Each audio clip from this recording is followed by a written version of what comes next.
Meus queridos e amados irmãos, a palavra de Deus tem conselhos riquíssimos para, nesta vida, nós termos uma vida abundante de sabedoria e andarmos no caminho direito e colher os frutos deste caminhar. Mas é preciso interpretar as Sagradas Escrituras da maneira mais correta possível, para que esses conselhos venham chegar no nosso espírito, na nossa alma, e possamos andar segundo a vontade de Deus. Assim é o texto estudado neste vídeo, Provérbios 22 e o verso 6, que diz: Instrui o menino no caminho em que deve andar, e até quando envelhecer, não se desviará dele. Normalmente, quando lemos esse texto, claramente, nós vemos que é necessário a educação dos filhos para que eles andem no caminho do Senhor, com o objetivo deles não se desviarem. Caminhar com o filho na presença de Deus, ensinando os valores, os princípios bíblicos, para que ele não saia da presença do Senhor. Mas o que, na verdade, o texto de Provérbios 22 e verso 6 está falando? A primeira coisa que nós precisamos considerar é o gênero literário de provérbios, que são simplesmente parábolas concisas, com uma grande verdade em um verso. Cada verso, por exemplo, do capítulo 22 de Provérbio, está nos trazendo um ensinamento de uma virtude, virtude esta que Deus deseja que andemos nela. No versículo 1 do capítulo 22, fala sobre a importância de ter uma boa reputação. É mais importante do que as riquezas. No verso 2, fala sobre a submissão diante de Deus. No verso 3, lembra da importância de termos prudência, sermos prudentes. No verso 4, fala sobre os benefícios de sermos alguém humilde. E no verso 5, nos alerta sobre o perigo do caminho da perversidade. E ele usa no verso 5 a palavra caminho, que espinhos e laços há no caminho do perverso, mas aquele que guarda a sua alma se retira para longe do caminho do perverso. E então ele entra no verso 6, mais uma vez trazendo o caminho e dizendo: instrui o menino no caminho.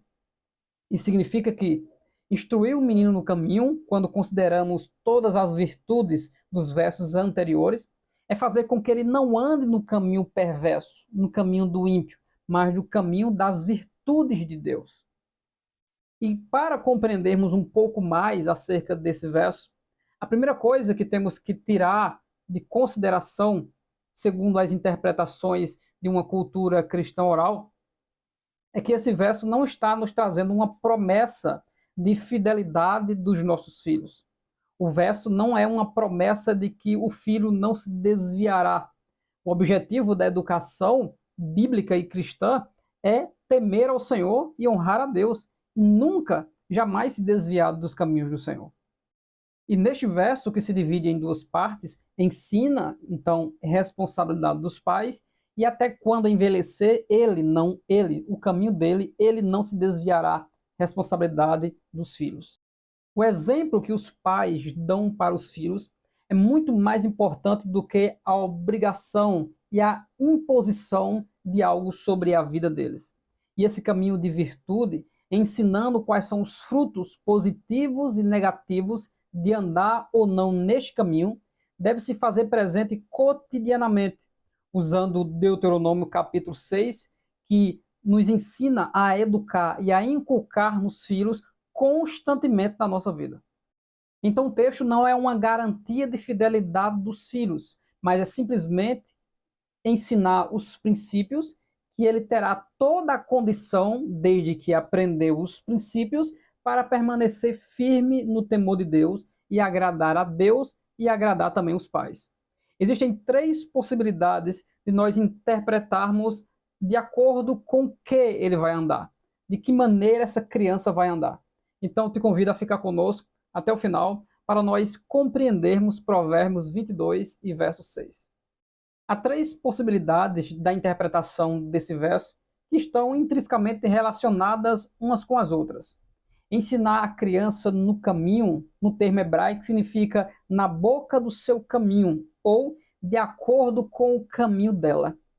Na boca do seu caminho significaria quando a criança já começa a esboçar algumas atitudes de comportamento que é necessário a intervenção dos pais e dizer assim é o caminho e assim não é o caminho. Ou seja, enquanto a vida da criança se desenvolve, se desenrola, os pais estão ensinando no caminho, ou seja, de acordo com o comportamento dela. Então ensina a criança no caminho dela, no caminho em que ela está caminhando, o pai vem ensinar se ela está correta ou não. O que poderia também ser interpretado como ensinar a criança de acordo com a vocação dela. O discernimento dos pais para saber qual caminho a criança está traçando para honrar a Deus, e o pai vai incentivar dentro deste caminho, porque existe uma educação personalizada de acordo com a personalidade, o modo de proceder de cada filho. Então, seria ensinar de acordo com a vocação dela. Outra interpretação seria: ensina a criança no caminho dela, seria de acordo com a idade dela. A forma de educar a criança de acordo com a faixa etária. E a terceira e última, que é a mais aceita, porque está relacionada com os versos anteriores, que é ensinar a criança no caminho certo, no caminho de sabedoria, no caminho direito, no caminho de virtude, no caminho dos princípios da palavra de Deus para que haja temor. Assim era a interpretação quando, por exemplo, Deus ordenou Josué levantar algumas pedras. E sempre quando era levantado um marco ou um memorial, ele servia para ensinar aos filhos, quando no futuro eles perguntassem por que essas pedras estão aqui. E alguém iria explicar: essas pedras estão aí porque Deus nos livrou da mão dos inimigos neste lugar e nos ensinou a temer ao Deus Todo-Poderoso. Então, a interpretação mais viável e mais aceita, que instruir a criança no caminho que deve andar, é o caminho das virtudes de Deus. A parte que diz: e quando envelhecer, não se desviará dele, não é uma garantia relacionada a Deus de que essa criança, ao tornar-se adulto, continuará com Deus. O que o texto está dizendo é sobre as virtudes que foram faladas nos versos anteriores. Então, ensina a criança os princípios e as virtudes que ela deve andar no caminho dela, e quando ela crescer, ela já foi instruída nessas virtudes. E não haverá nenhuma ameaça que fará ela sair do caminho, porque ela sabe proceder segundo essas virtudes. Isso significa que ela vai crescer de acordo com os princípios que lhe foram ensinadas. Se dentro do contexto de Provérbios, quem anda nas virtudes de Deus terá graça de Deus e força para lhe obedecer, se o pai instrui a criança no caminho que deve andar, dentro do processo de ensino e aprendizagem, ele teve sucesso em ensinar o seu filho, isso significa agora que o seu filho terá força de Deus para permanecer nessas virtudes, permanecer nesse caminho direito, nesse caminho de sabedoria, e não se desviará dele de maneira alguma, porque ele aprendeu. Que Deus abençoe grandemente a sua vida no nome de Jesus Cristo. Se ainda não é inscrito no canal Bíblia de Fato, faça isso agora, se inscreva no nosso canal e continue conosco estudando a palavra de Deus em nome de Jesus.